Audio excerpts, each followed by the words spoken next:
मृत्यू, रोग आणि विकलांगता ही जगात जेवढी आहेत त्यातल्या सर्वोच्च जी 7 कारणं आहेत त्यापैकी एक अल्कोहोल आहे आणि दुसरं जी 7 कारणं मी इथे देत नाही, पण दुसरं कारण आहे तंबाखू. सो तंबाखू आणि अल्कोहोल ही जगातल्या 7 कारणांपैकी एक आहेत आणि अल्कोहोल त्यातल्या त्यात 15 ते 49 वर्षाचे वय आहे आणि या वयांमधले पुरुष यांच्या मृत्यूचं जगातलं नंबर 1 कारण आहे. आता 15 ते 50 हा वयोगट पुरुषाच्या किंवा कोणाही स्त्रीच्या जीवनामध्ये खरं म्हणजे सर्वोच्च प्रॉडक्टिव्हिटीचं वय असतं. त्याच्या अगोदर जे काही शिकलेलं असतो आपण ते आपण समाजाला देतो, आपल्या जीवनात त्याला प्रफुल्लित करतो, त्याची फळं घेतो, पराक्रम करतो, कर्तृत्व करतो. त्या काळात मृत्यूचं नंबर 1 कारण अल्कोहोल आहे. वर्ल्ड हेल्थ ऑर्गनायझेशनचं global status report on alcohol and health 2018 त्यात ते म्हणतात आहेत की जगात आता दरवर्षी 30 लाख लोक अल्कोहोलमुळे मरतात आहेत आणि 13 कोटी लाईफ इयर्स आयुष्याची वर्ष दारूमुळे दरवर्षी नष्ट होतात आहेत. भारतात येऊ, हाच WHO रिपोर्ट सांगतोय पुढे की भारतामध्ये दारूमुळे होणारे मृत्यू किती, त्यांनी 3च कारणं घेतले. दारूमुळे खरं म्हणजे 80 विविध प्रकारचे रोग होतात, पण त्यांची यादी सांगायची जागा नाही. पण जे सगळ्यात जास्त प्रमुख ज्याच्यामुळे मृत्यू होतात, लिव्हर सिरोसिस 1,40,000 मृत्यू, रस्त्यावरचे रोड ट्रॅफिक ॲक्सिडेंट्स आणि इंज्युरीज 92,000 मृत्यू आणि कॅन्सर 30,000 मृत्यू. याशिवाय मृत्यू होत नसले तत्काळ तरी दारूमुळे ब्लड प्रेशर वाढतं, हायपरटेन्शन, दारूमुळे हृदयरोग होतो, दारूमुळे स्ट्रोक होतो, दारूमुळे डिप्रेशन होतं, दारूमुळे वेडेपण होतं, दारूमुळे अपघात तर होतातच पण दारूमुळे आत्महत्याही घडतात, दारूमुळे एपिलेप्सी होत. यादी लांब किती सांगू शकतो मी तुम्हाला. म्हणून भारतामध्येच दरवर्षी 2,64,000 मृत्यू दारूमुळे होतात असं WHO म्हणत आहे. म्हणून त्या स्पुरियस अल्कोहोलमुळे तामिळनाडूमध्ये जे 54 मृत्यू झाले ते दुःखद आहेत, व्हायला नकोत, पण त्याची नॅशनल हेडलाईन होते आहे. खरं म्हणजे अल्कोहोलचे मृत्यू याची 1,00,000 वेळा नॅशनल हेडलाईन व्हायला पाहिजे. इतके मृत्यू रोज अल्कोहोलमुळे भारतात होतात आहेत. याचं एक कारण असं की भारतात किती लोक दारू पितात. एक काळ असा होता की भारतामध्ये दारू पिणं विशेषतः सुशिक्षित समाजामध्ये चांगलं नाही मानलं जायचं. साहेबी समाज सोडून देऊ आपण, पण महाराष्ट्रातला जो मध्यम वर्ग होता त्याच्यामध्ये दारू पिणं हे हानिकारक आहे, वाईट सवयी लागतात वगैरे वगैरे. पण याच्यामध्ये जर तुम्ही बघाल WHOची आकडेवारी प्रिव्हॅलन्स ऑफ ड्रिंकिंग म्हणजे किती टक्के लोक दारू पितात. तुम्ही दारू पिता का हा प्रश्न विचारला तर किती जण हो म्हणतात, किती नाही म्हणतात. तर 51% पुरुष भारतातले आता दारू प्यायला लागले आहेत, 25% स्त्रिया दारू प्यायला लागलेल्या आहेत आणि दोन्ही मिळून 39% भारतीय लोकसंख्या 15 वर्षाच्या वरच्या वयोगटाची दारू पिते. याचा अर्थ असा झाला, भारताची 140 कोटी लोकसंख्या धरली आणि त्याच्यामधले 15 वर्षाचे वयस्क ढोबळमानाने जर आपण 100 कोटी धरले तर 39 कोटी लोक भारतातले आता दारू पितात. हा आकडा 40 वर्षापूर्वी भारतातले 19% लोक दारू प्यायचे. WHOच्या आकडेवारीनुसार 1981 साली 19% दारू प्यायचे, आता भारतातले 39% लोक दारू पितात. आणि किती पितात तर दारू पिण्याचं प्रमाण मोजण्यासाठी आता काय, दारू वाईनमध्ये बिअरमध्ये कमी असते, वाईनमध्ये थोडी जास्त असते, व्हिस्कीमध्ये अजून जास्त असते. मग कसं मोजायचं. म्हणून मोजण्यासाठी ॲब्सोल्यूट अल्कोहोल हे म्हणजे 100% अल्कोहोल जे असेल ते किती प्यायलं जातं, लिटरमध्ये मोजलं जातं. किती लिटर्स ऑफ ॲब्सोल्यूट अल्कोहोल, हे जगभर अल्कोहोल किती वापर होतो हे मोजण्याचं युनिट आहे. समजण्याला सोपं जावं म्हणून सांगतो की 1 लिटर ॲब्सोल्यूट अल्कोहोल म्हणजे ढोबळमानाने 100 पेग दारू. 1 पेग दारूमध्ये ढोबळमानाने 10 ग्रॅम दारू असते. म्हणून 1 लिटर म्हणजे 100 पेग असं तुम्ही त्याचं मनामध्ये अनुवाद करू शकता. तर बघा तुम्ही 15 वर्षाच्या वरची जी माणसं आहेत ती पुरुष वर्ष 2000 निळा जो बार आहे तो पुरुषांचा 3.6 लिटर पित होते वर्षाला अल्कोहोल, आता 9 लिटर प्यायला लागलेले आहेत. म्हणजे 900 पेग घ्यायला लागले आहेत. स्त्रिया सरासरी भारतातल्या पाऊण लिटर दारू पित होत्या, आता जवळजवळ 2 लिटर दारू प्यायला लागलेल्या आहेत, म्हणजे 200 पेग. आणि लक्षात घ्या, ही सरासरी आहे. आणि आता सगळेजण पित नाहीत, म्हणून जे फक्त दारू पिणारे जे आहेत 39% आपण पाहिलं, 51% पुरुष आणि 25% स्त्रिया. जे पिणारे आहेत ते किती पितात? तर पुरुष वर्षाला 18 लिटर दारू पितात, म्हणजे 1800 पेग. आणि स्त्रिया 6.6 म्हणजे लिटर दारू पितात. दोन्ही मिळून जवळपास सरासरी 15 लिटर दारू वर्षाला, 1500 पेग हे पिणाऱ्यांमधलं प्रमाण आहे. आणि म्हणून त्याचा परिणाम काय झालेला आहे, तर बाकी तर अनेक मृत्यू वगैरे आपण पाहिले, रोगराई पाहिली. सगळ्यात जास्त ज्या गडचिरोलीच्या बाया पोरल्याच्या म्हणत होता की माझा दारुडा नवरा केव्हा मरेल, मी वाट पाहते आहे. तर ते जे आहे त्याला अल्कोहोल डिपेंडन्स असा शब्द आहे, ज्याला आपण सहसा व्यसन हा शब्द वापरतो. पण व्यसन हा लूज शब्द झाला, त्याच्यामध्ये अनेक रेंज येते. पण अल्कोहोल डिपेंडन्स म्हणजे दारूवरती एवढं अवलंबन की सकाळ उठली तर मला थरकाप व्हायला लागतो, दारूचा पहिला ग्लास घ्यावा लागतो. आणि दारू नाही प्यालो तर मला कोणतंच काम करता येत नाही, मला सतत दारूची आठवण येते, दारू प्यावी लागते. इतकं माझं अवलंबन दारू. गाडी जशी पेट्रोलवर चालते तसं माणसाचं शरीर आणि मेंदू जेव्हा दारूवर चालायला लागतं ते डिपेंडन्स झालं, अवलंबन झालं. हे दारूच्या व्यसनातला हा सगळ्यात तीव्र स्टेज झाली. भारतामधले 7% पुरुष सध्या अल्कोहोल डिपेंडंट आहेत आणि जवळजवळ 0.5% स्त्रिया ह्या अल्कोहोल डिपेंडंट आहेत. याला जर आपण आकड्यामध्ये परिवर्तित केलं तर याचा अर्थ असा होईल की भारतामध्ये 4 कोटी वयस्क हे दारू डिपेंडंट आहेत, अल्कोहोलिक्स आहेत. आणि असं जर मानलं की प्रत्येक अल्कोहोलिकच्या मागे त्याच्या कुटुंबात 4 व्यक्ती तरी पूर्णपणे त्याच्यामुळे ग्रस्त होतात किंवा त्रस्त होतात. त्यामुळे 4 कोटी दारूग्रस्त आणि 16 कोटी दारू त्रस्त असं 20 कोटी लोकांचं जीवन हे अल्कोहोलमुळे अतिशय गंभीररित्या नष्ट होत आहे. हा नवरा केव्हा मरेल मी याची वाट पाहते ही जी ती बाई बोलली, ते या 20 कोटी लोकांच्या जीवनातलं दुःख आहे. दुसरा अल्कोहोलचा जो की अल्कोहोल हे निव्वळ एक पिण्याचं द्रव म्हणून उरत नाही. जसं जसं आर्थिक विकास देशाचा होतो तसं तसं विशेषतः पाश्चिमात्य संस्कृतीमुळे दारूचं प्रमाण वाढत जातं. एक साधं उदाहरण म्हणून व्हिएतनामचं उदाहरण तिथे मी घेतलं आहे की व्हिएतनाममध्ये 2002 साली 46% लोक दारू प्यायचे, 2016 साली आता 77% लोक दारू प्यायला लागले, स्त्री पुरुष दोन्ही, बरं का. आणि भारत आता त्या 46% लेवलला आहे, म्हणून पुढच्या 15-20 वर्षामध्ये भारतातले 77% लोक दारू पिणार आहे. हीच जर आर्थिक विकासाची ट्रॅजेक्टरी आपण धरली तर भारतामध्ये हे प्रमाण 19%वरून आता 51% पुरुष याच्यावर आलं, ते 77%वर जाईल. त्यामुळे आर्थिक विकासासोबत दारू पिण्याचं प्रमाण वाढतं असा जगभरचा अनुभव आहे.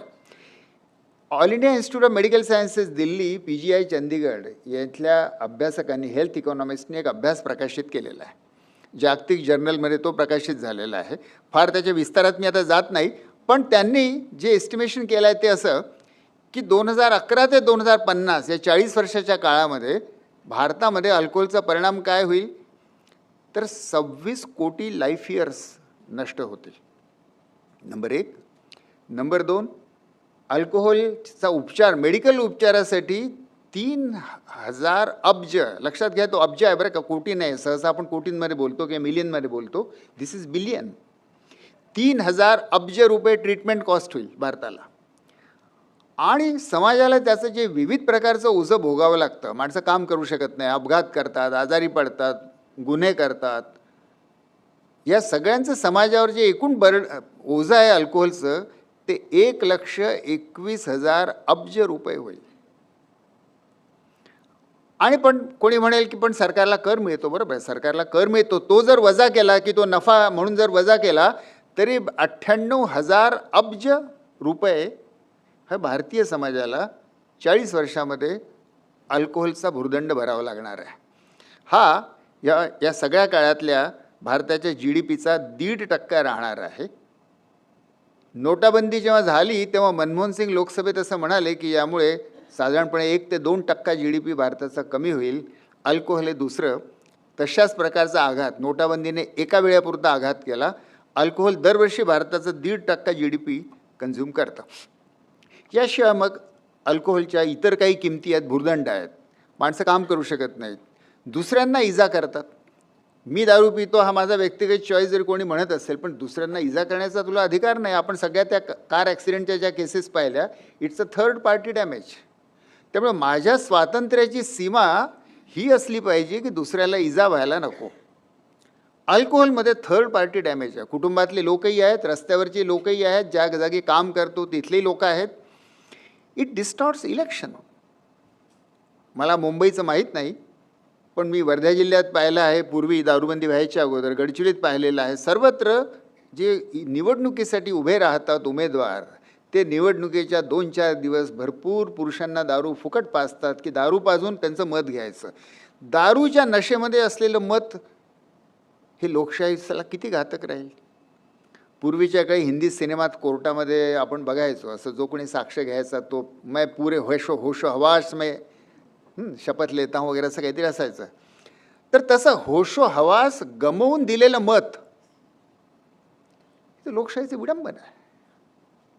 आणि म्हणून दारूमुळे आणि दारूच्या पैशामुळे, कारण स्थानिक पातळीवरती दारू माफियाच्या हातामध्ये दुकानंही असतात आणि दारूही असते, पैसाही असतो आणि मसलमॅनही असतात, गुंडही असतात. त्यामुळे तिन्ही मार्गांनी दारू दुकानदार किंवा दारूचे व्यापारी हे भारतीय इलेक्शनला, लोकशाहीला इजा पोचवतात. स्त्रियांचं सुरक्षा आणि त्यांचं समाजामध्ये पार्टिसिपेशन, जिथे एक पुरुष दारू प्यालेला आहे तिथे सहसा कोणत्याही स्त्रीची इज्जत सुरक्षित नाही. ग्रामसभांमध्ये स्त्रिया येत नाही. तुम्ही खेड्यांमध्ये जर विचाराल बायांना की ग्रामसभेत का जात नाही, तर म्हणजे तिथं 2-4 माणसं दारू पिऊन असतात, ते असे वागतात, आमचा जर अपमान गावासमोर केला तर मी कुठे जाईन. गावासमोर अपमान हे बाईसाठी काय भयंकर गोष्ट असते तुम्ही कल्पना करू शकता का मला माहीत नाही. तिला तोंड दाखवायला जागा उरत नाही.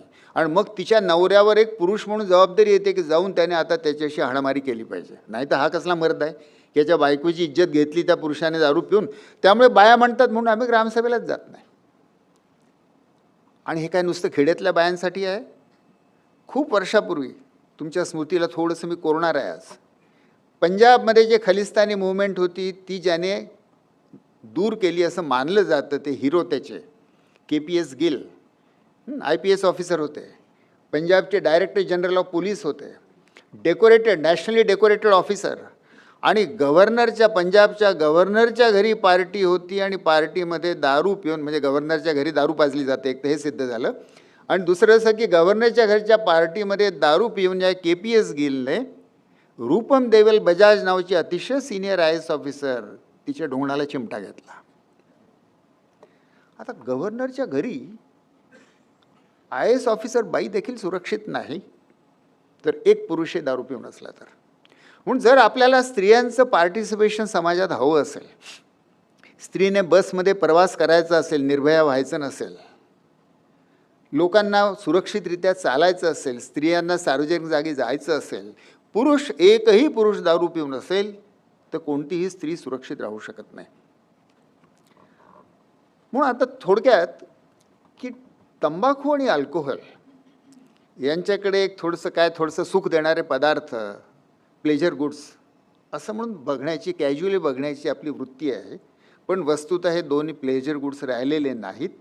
हे आधुनिक समाजामध्ये कॉलरा आणि प्लेग झालेले आहेत. आधुनिक समाजामध्ये आता मलेरिया वगैरे वगैरे रोग कमी झाले, फार कमी झाले, चांगली गोष्ट झाली. पण त्याच्या जागी जे रोग येतात आहेत, blood pressure, stroke, heart attack, cancer, मानसिक रोग, या सगळ्यांमध्ये दारूचं आणि तंबाखूचं महत्त्वाचं योगदान आहे. आणि म्हणून दारू आणि तंबाखू हेच मुळात रोग झालेले आहेत. कॉलरा आणि प्लेग तुम्ही दुकानात विकत नाही. कॉलरा आणि प्लेग विकण्याचे तुम्ही लायसन्स देत नाही. कॉलरा आणि प्लेग कोणाच्या घरी वाढदिवस असेल, लग्न असेल तर तुम्ही पाहुण्यांना कॉलरा आणि प्लेग देत नाही, पण हे देता. त्यामुळे याच्याकडे बघण्याची दृष्टी आपली बदलण्याची गरज आहे. आता एक प्रश्न असा की तरी देखील भारतातले जे विद्वान मंडळी आहेत, सुशिक्षित मंडळी आहेत, ओपिनियन मेकर्स आहेत, दिल्लीपासून मुंबईपासून नागपूरपर्यंत राहणारे जे ऑफिसर्स आहेत, लेखक आहेत, संपादक मंडळी आहेत, यांना हे पटत नाही. आणि त्यांना असं वाटतं की नाही दारू काय हरकत नाही. याचं कारण असं, दारूविषयी ते भूमिका घेत नाहीत, त्यांच्या व्यक्तिगत सवयींविषयी मी सध्या नाही बोलणार आहे, पण त्यांच्या काही प्रामाणिक मान्यता असतात. आणि त्या प्रामाणिक मान्यताची फक्त मी चर्चा करेन, कारण त्या 3 मान्यता त्यांच्या भ्रामक आहेत. पहिली मान्यता त्यांची ही भ्रामक आहे की alcohol is a stimulant. Alcohol घेतल्यामुळे, दारू प्यायल्यामुळे माणसाला उत्तेजना मिळते, प्रोत्साहन मिळतं, हा गोड गैरसमज आहे. मी एक मेडिकल सायन्समधली गोष्ट आपल्याला सांगू इच्छितो की ब्रेन जे आपलं आहे, दारू, अल्कोहोल हे त्याचं डिप्रेसंट आहे. अल्कोहोल हे ब्रेनला डिप्रेस करतं. आता तुम्ही तत्काळ म्हणाल, ज्यांनी कोणी घेतली असेल ते तत्काळ म्हणतील, तुम्ही काय सांगता डॉक्टर बंग, तुम्ही आयुष्यात घेतली नाही. आम्ही घेतली आहे, कबूल नाही करणार तुम्ही आज इथे, पण आम्ही घेतली आणि आम्हाला माहीत आहे की त्याच्यामुळे मोठं उत्साही वाटतं. प्रख्यातऱ्यांना किंवा अनेक लेखकांना त्याच्यानंतरच लिहिता येतं, नाही ते लिहिताच येत नाही. तर मग हे कसं काय? तर याचं कारण असं की आपल्या ब्रेनमध्ये जे विविध भाग आहेत त्यातला सगळ्यात शेवटी जो भाग विकसित होतो तो असतो विवेकाचा. आपल्या ज्या नैसर्गिक, किंवा असं म्हणून नैसर्गिकपेक्षा असं म्हणूया की ज्या रानटी प्रवृत्ती आहेत त्यात निसर्गता मिळतात.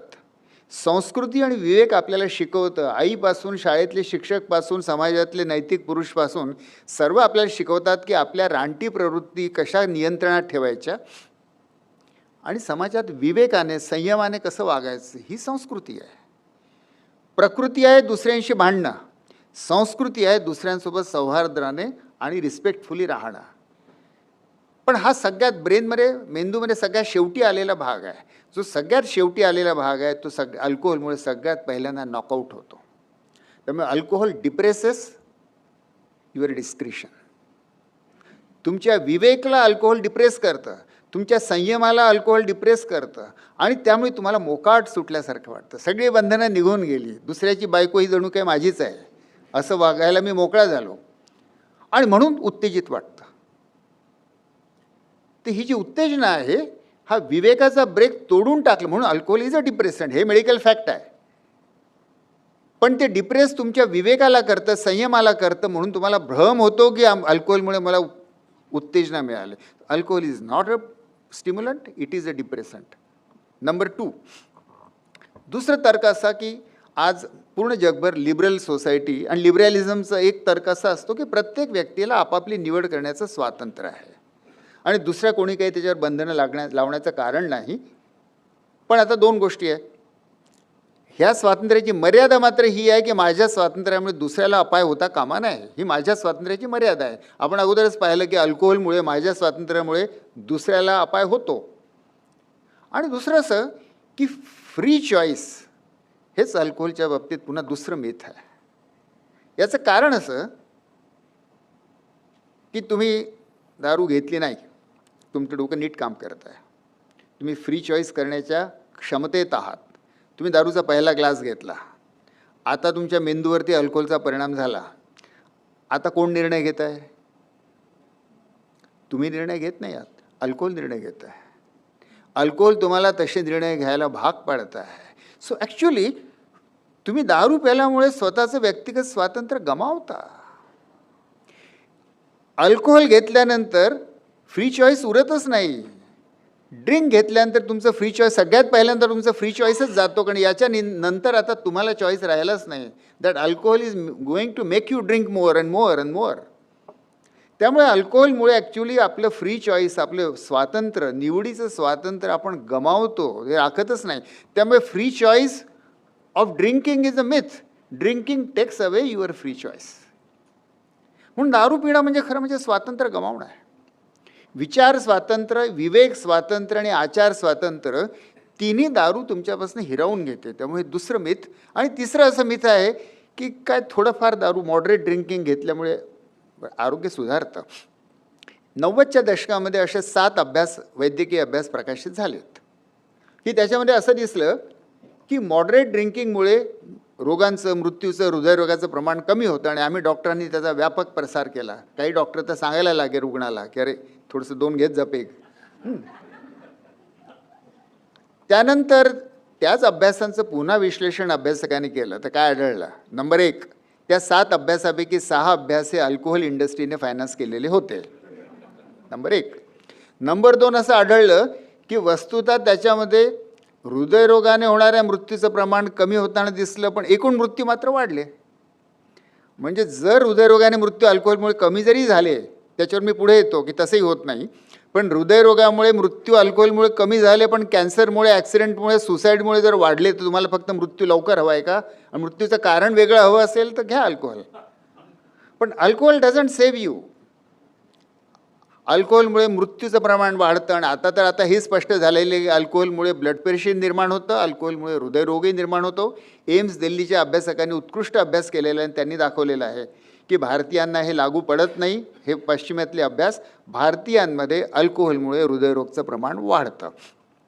आणि मग तर पश्चिमेतल्या अभ्यासात असं दिसलं की हा अल्कोहोलचा जो सोकॉल्ड प्रोटेक्टिव्ह इफेक्ट होता, तो फक्त कॉकेशियन लोकांसाठी आहे, एशियन आणि निग्रोंना लागू पडत नाही.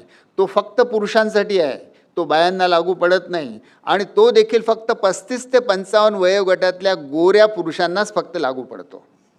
म्हणजे जगातली कंझम्पशन हे आपल्या भारताच्या अवतीभोवतीच्या देशांमध्ये किती आहे? हे किती litre per capita per year? भारतामध्ये आत्ताच आपण पाहिलं की 5.6 litre per capita per year, स्त्रिया आणि पुरुष मिळून.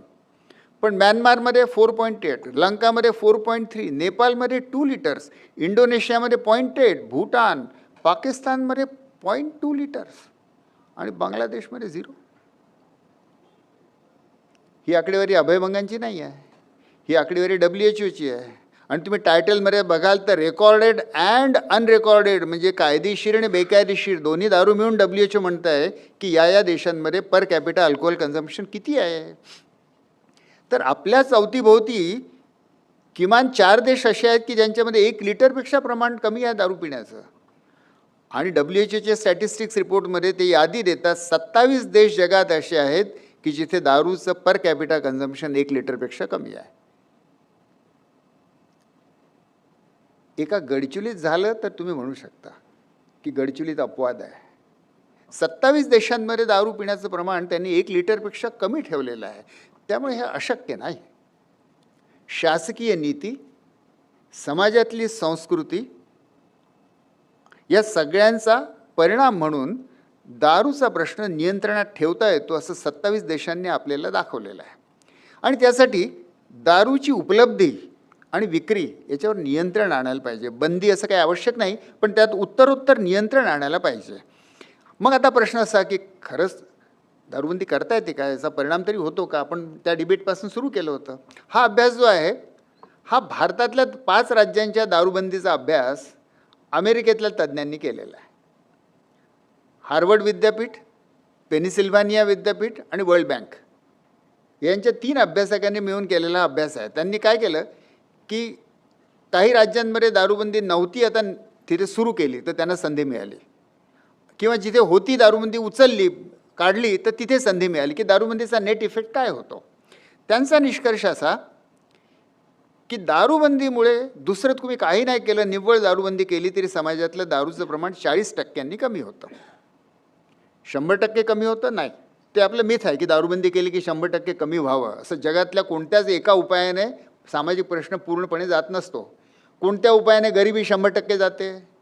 गरिबी 5% एखाद्या उपायाने कमी झाली तरी आपण सेलिब्रेट करू. नरेंद्र जाधव इथे आहेत, ते आपल्याला सांगतील की गरिबी कमी करणं किती कठीण आहे. त्यामुळे कोणत्याही सामाजिक उपायाने गरिबी 2%, 5% कमी झाली, भारत सरकार सेलिब्रेट करतं. इथे एका उपायामुळे 40% दारू कमी होते. 100% होत नाही हेही खरं, पण 40% होतं हेही खरं. दुसरं त्याच्यातलं त्याच अभ्यास त्यांचा की दारू बंदी झाल्यामुळे स्त्रियांच्या विरुद्ध गुन्हे यांचं एपिसोड्स यांची संख्या 1 लक्ष लोकसंख्येच्या मागे 4000 गुन्हे कमी होतात. हा अतिशय मोठा आकडा आहे.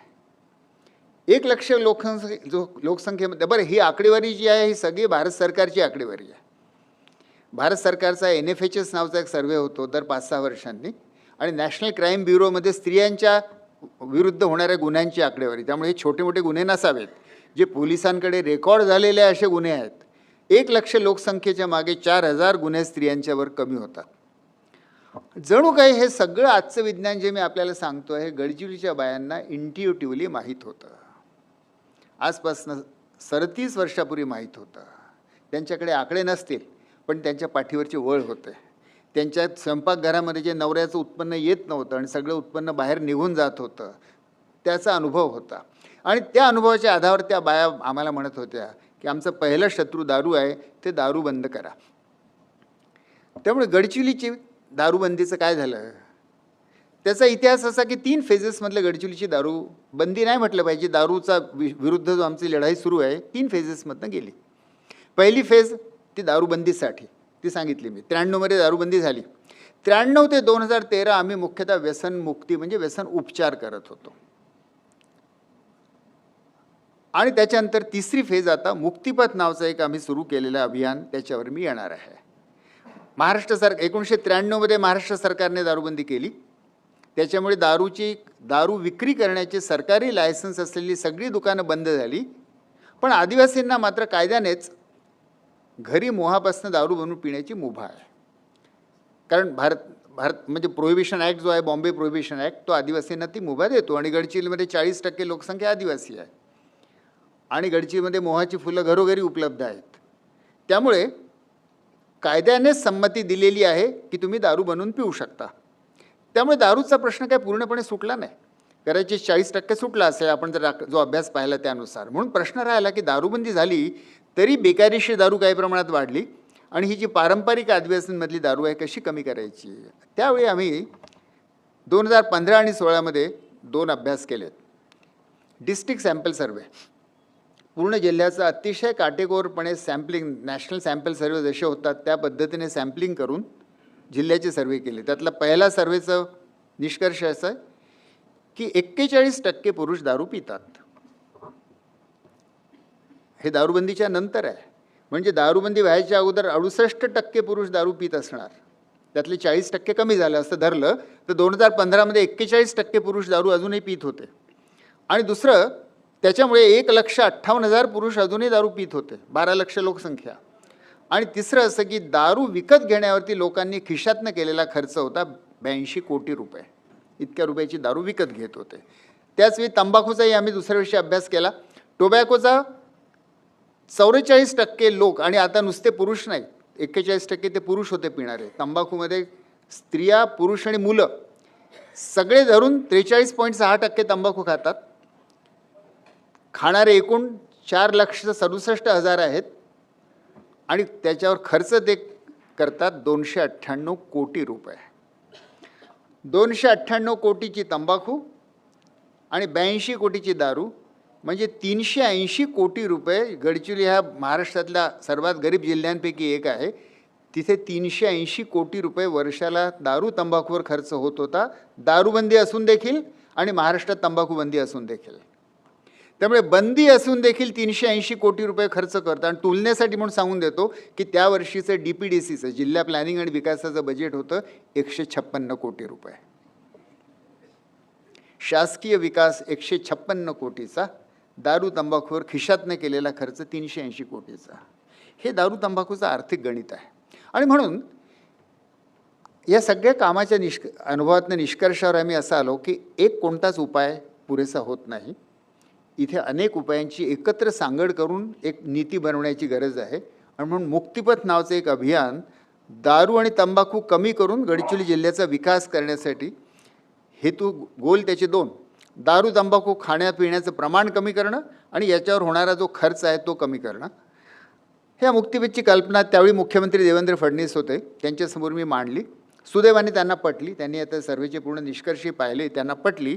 आणि मुख्यमंत्री जो कोणी असेल, पण मुख्यमंत्र्यांच्या अध्यक्षतेखाली म्हणून एक टास्क फोर्स राज्यस्तरीय स्थापन करण्यात आला महाराष्ट्रातले दारू तंबाखू कमी करण्यासाठी.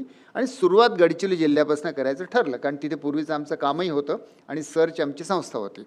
आणि अशा तऱ्हेचं एक रचना निर्माण करण्यात आली. राज्य पातळीवरती टास्क फोर्स आहे, मुख्यमंत्री त्याचे अध्यक्ष आहेत, 6 मंत्री त्याचे सदस्य आहेत, 6 सचिव त्याचे सदस्य आहेत, मी त्याचा सल्लागार आहे. खाली जिल्हा पातळीवरती कलेक्टरांच्या अध्यक्षतेखाली समिती आहे. मग तालुका पातळी, पंचायत पातळी, सगळ्यात महत्त्वाची पातळी याच्यातली जी आहे गाव संघटन आहे. त्याच्यावर मी पुढे येणार आहे. आणि अशा प्रकारची एक इंटिग्रेटेड स्ट्रॅटेजी आम्ही 4 प्रॉंग स्ट्रॅटेजी, 4 कलमी कार्यक्रम, की मागणी कमी झाली पाहिजे, पुरवठाही कमी झाला पाहिजे. अर्थशास्त्राचा कोणी विद्यार्थी हे जाणतो. मागणी कमी करण्यासाठी जनजागृती, आणि ज्यांना व्यसन आहे त्यांना व्यसन उपचार.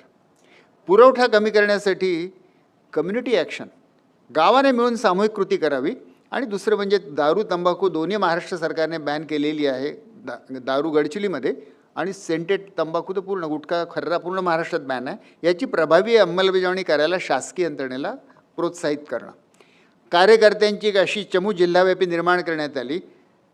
जनजागृती काय फार विस्ताराने मी जायची गरज नाही. जनजागृतीच्या अनेक पद्धती आम्ही वापरल्या, शालेय मुलांपासून ग्रामीण भागापासून तीर्थक्षेत्र, धार्मिक यात्रा सगळीकडे. दुसरं, शासकीय जी बंदी आहे दारूच्या विरुद्ध, तर पोलिसांची मदत घेऊन गावातल्या बाया जाऊन जागोजागी पोलिसांना भेटून दारू बेकायदेशीर कुठे मिळते आहे ती थांबवा. पोलीस सगळेजण आरोप करतात की पोलीस भ्रष्ट होऊन जातात, होतात हे काही वेळा, खरं आहे. स्त्रियांनी काय युक्ती वापरली की पुरुषांना जाऊन त्या राखी बांधायला लागल्या आणि रक्षाबंधनाची भेट आम्हाला भाऊराया ही दे की माझ्या गावातली दारू बंद कर, माझा नवरा दारू पितो. आता पुरुष तिथे पोलीस, CRPF नक्षलवादामुळे एकटे एकटे जंगलात राहतात, आपल्या कुटुंबापासून दूर राहतात, त्यांची नवरा बायको भाई बहीण सगळे दुसरीकडे. अशावेळी जेव्हा एका गावातल्या बाया येतात आणि तुम्हाला राखी बांधतात, तेव्हा पत्थरदिल पुरुषाचं देखील हृदय थोडा काळ का होईना विरघळतं. म्हणून पोलिसांचं सहकार्य बायांनी मिळवण्याचा प्रयत्न केला. पण सगळ्यात महत्त्वाची पद्धत आहे याच्यामध्ये की अख्ख्या गावाने सामूहिक निर्णय करायचा की आमच्या गावात बेकायदेशीर दारू तंबाखू राहणार नाही. याला वैधानिक आधार आहे, कारण पंचायत राज ॲक्ट जो आहे आणि विशेषतः आदिवासी भागांसाठी जो पंचायत राज ॲक्ट आहे, पेसा म्हणतात त्याला, त्याच्या अंतर्गत गावाच्या ग्रामसभेला अधिकार दिलेला आहे की गावामधले जे नशा निर्माण करणारे पदार्थ आहेत त्यांचं तुम्ही सोशल कंट्रोल करू शकता. त्याचा आधार घेऊन गावाची दारूमुक्ती हा प्रकार आम्ही रूढ केला. त्याच्या अंतर्गत गावागावामध्ये मुख्यतः स्त्रिया संघटित होऊन गावातली दारू जी काही बेकायदेशीर असेल तिला पूर्ण थांबवतात.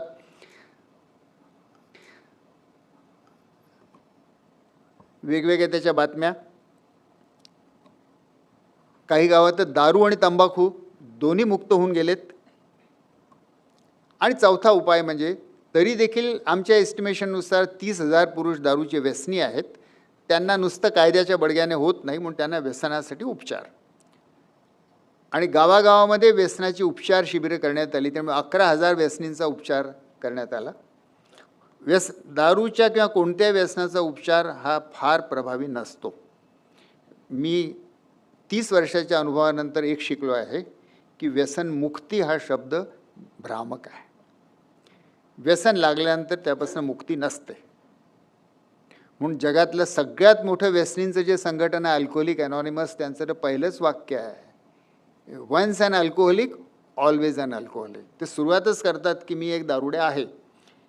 मी 10 वर्ष जरी प्यालो नसेल तरी ते म्हणतात you still are an alcoholic, कारण तू केव्हाही घसरू शकतो. आणि हे वास्तव आहे त्यातलं. व्यसन या रोगाचं हे वास्तव आहे, कारण व्यसन हा क्रॉनिक ब्रेन डिसीज आता असं न्यूरोलॉजी मानते, त्यामुळे त्याच्यापासून मुक्ती नसते. म्हणून आता आम्ही शब्द वापरायला लागलो आहे व्यसन मॅनेजमेंट किंवा व्यसन उपचार. तुम्ही व्यसन उपचार करू शकता, काही प्रमाणात मॅनेज करू शकता. मुक्ती भ्रम आहे. व्यसनापासून मुक्ती नाही, व्यसन लागणं थांबवू शकता. लागल्यानंतर मुक्ती नाही, कारण तुमची ब्रेन स्ट्रक्चरच बदलते. आणि सगळ्यात शेवटी आत्ता लोकसभेच्या इलेक्शन झाल्या, निवडणुका, पण त्याच्या अगोदर 2019मध्ये विधानसभेच्या निवडणूक, लोकसभेच्या निवडणूक, पंचायत निवडणूक सगळ्यामध्ये आम्ही जिल्हाव्यापी असं केलं की दारूमुळे आम्ही आमची लोकशाही निवडणूक भ्रष्ट होऊ देणार नाही. सगळ्या उमेदवारांकडनं आम्ही लिखित आणि व्हिडिओ रेकॉर्डेड वचन घेतलं की मी निवडणुकीत दारू वाटणार नाही, आणि ते यूट्यूबवर टाकलेलं आहे. त्यामुळे जिल्ह्यातल्या सगळ्या गावातल्या बाया त्यांना जाब विचारू शकतात जर त्यांनी दारू वाटली तर. आणि पुन्हा त्यांच्याकडनं वचन घेतलं की मी दारूबंदीला समर्थन करीन आणि निवडून आलो तरी आणि पडलो तरी दारूबंदीला समर्थन करीन. त्यामुळे लोकशाहीमध्ये शेवटी जनतेचा दबाव जो उमेदवार आहे त्याच्यावर यायला पाहिजे. उमेदवाराकडनं तू कसं वागावं याचं वचन जनता अगोदर घेते आहे.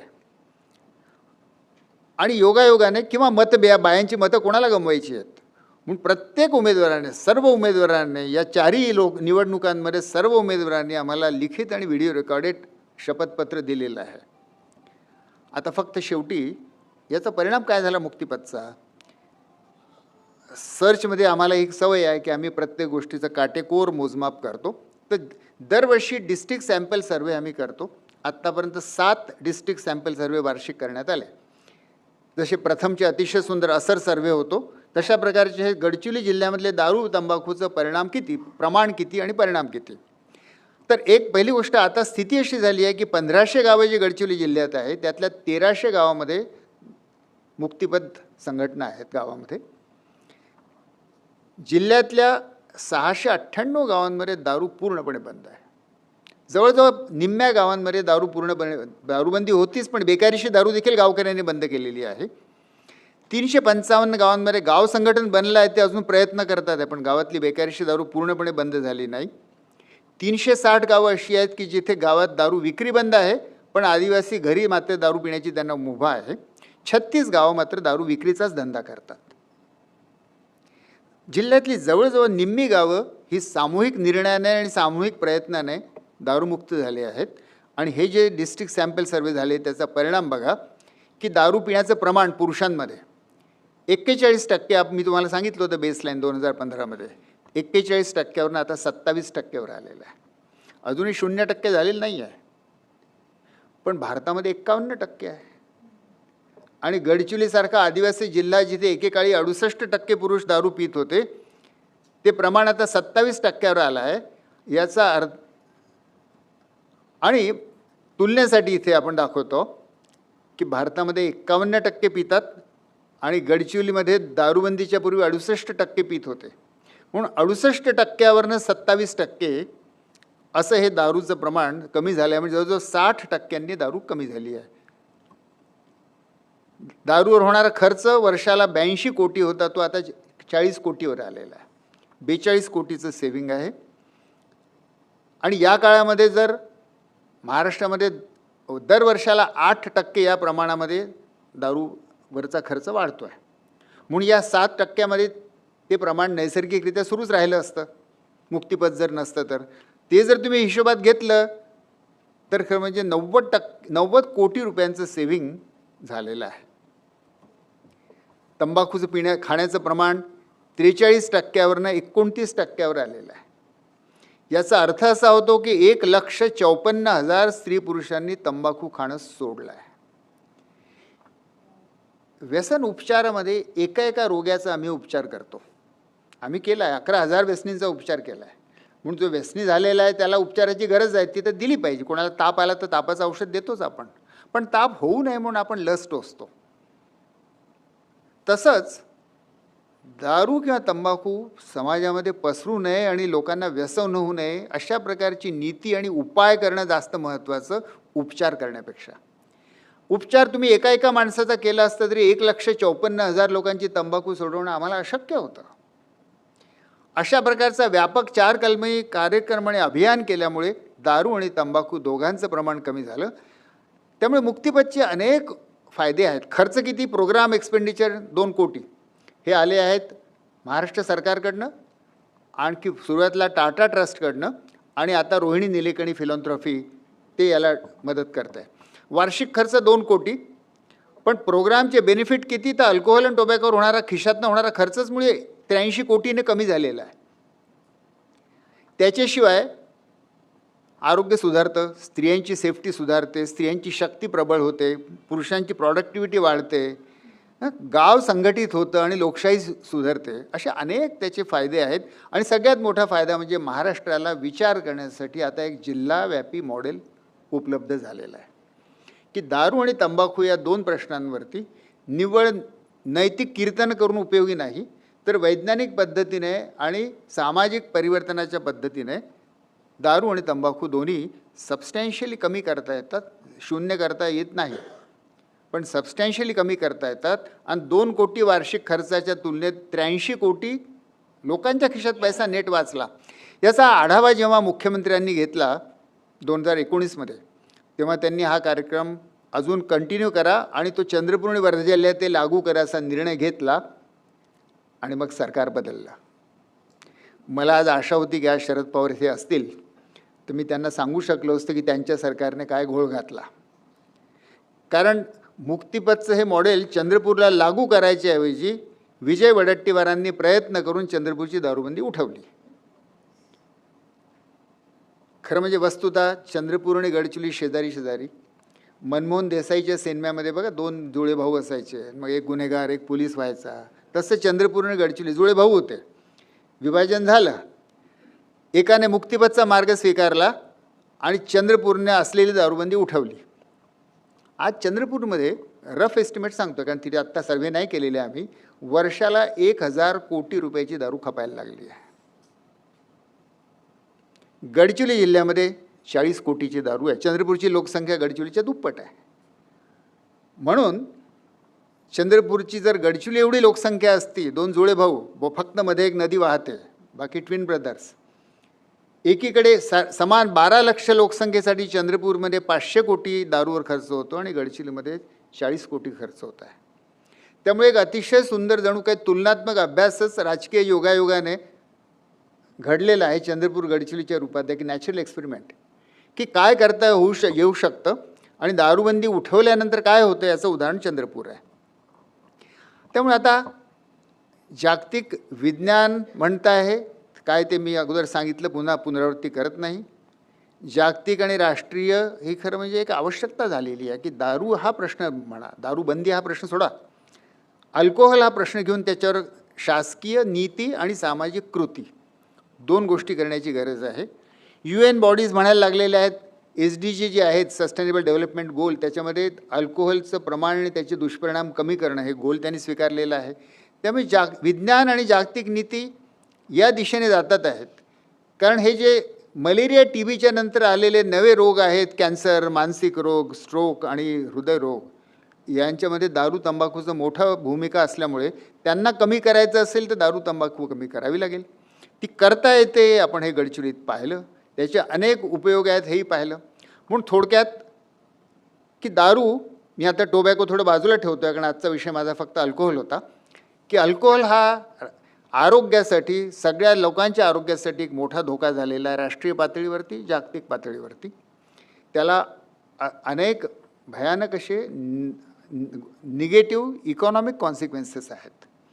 नुसते हे एका माणसाचं दारू पिण्याचं स्वातंत्र्य किंवा इच्छा असा तो मुद्दा उरलेला नाही आहे.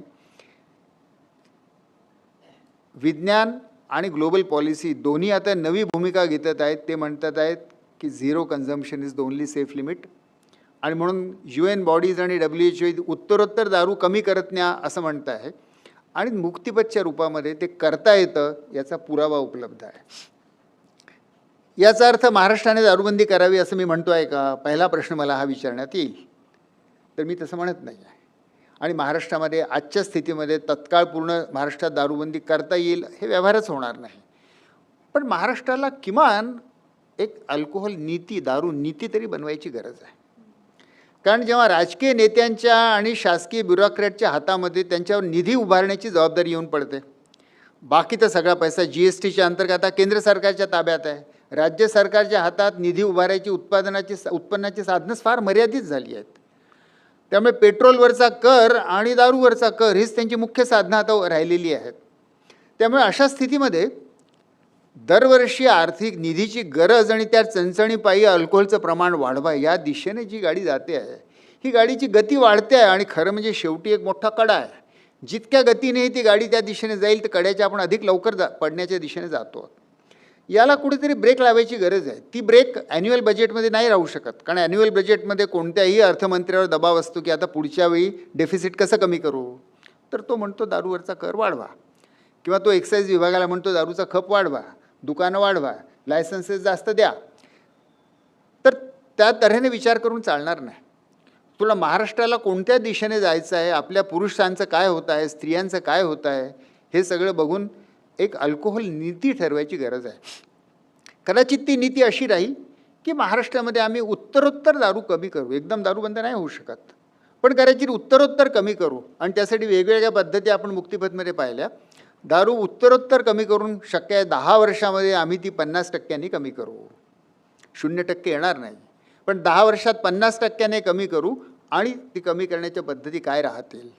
पण महाराष्ट्राला आता दारूच्या बाबतीत हे निव्वळ गांधीवाद्यांचं फॅड किंवा स्त्रियांचं फॅड असं म्हणून होणार नाही. आरोग्य, विज्ञान, अर्थशास्त्र आणि गुन्हे या सगळ्याच बाबतीमध्ये आणि स्त्रियांची सत्ता या सगळ्या बाबतीचा विचार करता महाराष्ट्राला आणि भारताला एक नवी अल्कोहोल नीती न्यू अल्कोहोल पॉलिसी बनवण्याची गरज आहे, ज्याच्यामध्ये आम्ही दुकानं कसे वाढवू एवढा शॉर्ट टर्म विचार होणार नाही, तर समाजावर एकूणच होणारा याचा दुष्परिणाम आपण पाहिले. त्याचे आकडे, ते आकडे मला मोजायला देखील कठीण जातात, पण 98,000 अब्ज रुपये जर भारताला त्याचा भुर्दंड पडणार असेल तर आर्थिकदृष्ट्या देखील याचा विचार करावा लागेल. अशा प्रकारची नवी दारू नीती बनवायची गरज आहे. विज्ञान आपल्याला सांगितलं आहे नव्याने. आता प्रश्न एवढाच आहे की धोरण आणि प्रत्यक्ष अंमलबजावणी आचरण या पातळीला ते केव्हा येईल. अजूनही मार्ग आम्ही गडचिरोलीमध्ये अजूनही शोधतोच आहोत, पण महाराष्ट्रात देखील असा मार्ग शोधायची गरज आहे. असं आजच्या दिनी या व्याख्यानाच्या निमित्ताने मी चव्हाण सेंटरच्या मार्फत पूर्ण महाराष्ट्राला खरं म्हणजे हे आवाहन करू इच्छितो की एकदा पुनर्विचार करायची गरज आहे. महाराष्ट्रामध्ये दारूबंदी शिथिल करणं मला जे आठवतं ते 1973च्या आसपास सुरू झालं, म्हणजे जवळजवळ 50 वर्ष झाली. 50 वर्षाच्या अनुभवानंतर आणि दारूचं प्रमाण अनेक पटीनं वाढल्यानंतर पुन्हा एकदा या प्रश्नाला रिव्हिजिट करून नव्याने आखणी करण्याची गरज आहे. स्वर्गीय शरद काळेंच्या स्मृतीमधल्या या प्रथम व्याख्यानाच्या निमित्ताने हे विचार आपल्यासमोर मांडायची आपण मला संधी दिली आणि शांतपणे ऐकूनही घेतलं. मनापासून धन्यवाद.